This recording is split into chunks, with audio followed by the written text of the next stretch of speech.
What's up guys, I'm Alex from Avid Tech and we're back with another video.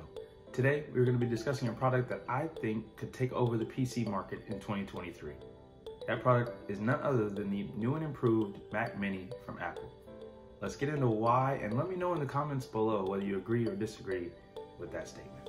Let's get into it. So as technology continues to advance in the PC world, we see companies trying to enhance their own products to beat out other companies. Competition is a great thing in the tech world, but a lot of times what we see is a difference in performance, intuitiveness, and design. Those are kind of the three factors we're going to look at today. Now, performance-wise, though, it's really about preference. Whether you need more GPU-reliant PCs or more CPU-reliant PCs for the apps and programs that you're going to be running, or if you're just looking for a lot of storage, so you shouldn't have to use an external source. So we're going to be taking a look at that with the Mac Mini. The Mac Mini is one of the first of its kind in regards to a pack-a-punch spec in a small form factor. Most computers, custom or pre-built PCs, are mid-size or large-size towers even, that give out the same specs as the Mac Mini. The first Mac Mini iteration featured an M1 chip from Apple that brought the seamlessness of the Neural Engine to a mini form factor PC. The new iteration Mac Mini comes standard with the M2 chip,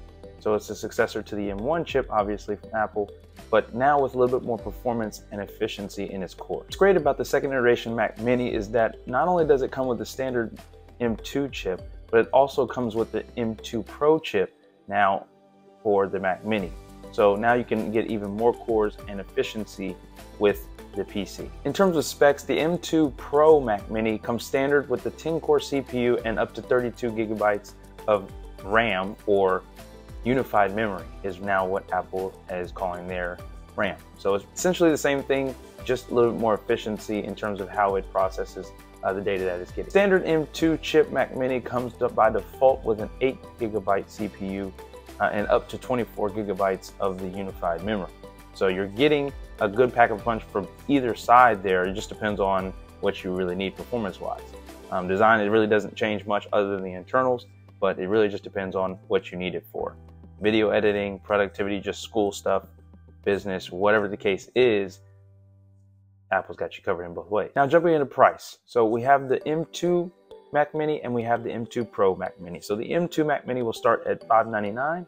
Obviously, if you upgrade, the price will increase. And the M2 Pro Mac Mini will start at $1299. And then obviously you can do upgrades and go up from there. So pretty comparable in terms of the specs and what you get for each PC in regards to competitors in the market. So, I mean, let me know in the comments below if you think those are good prices, or if you think they're a little low or high, whatever the case is. Let me know in the comments below. I think they're pretty comparable. I don't see anything wrong with the pricing.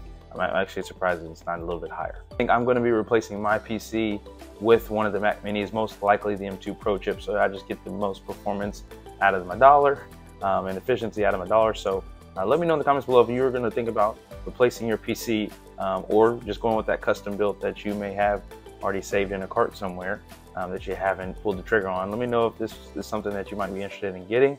Otherwise, we'll see you on the next one. Make sure you subscribe if you haven't already, and give this video a thumbs up. If not, go try and watch it again. Maybe you'll think differently. Maybe you didn't hear something right, whatever the case is.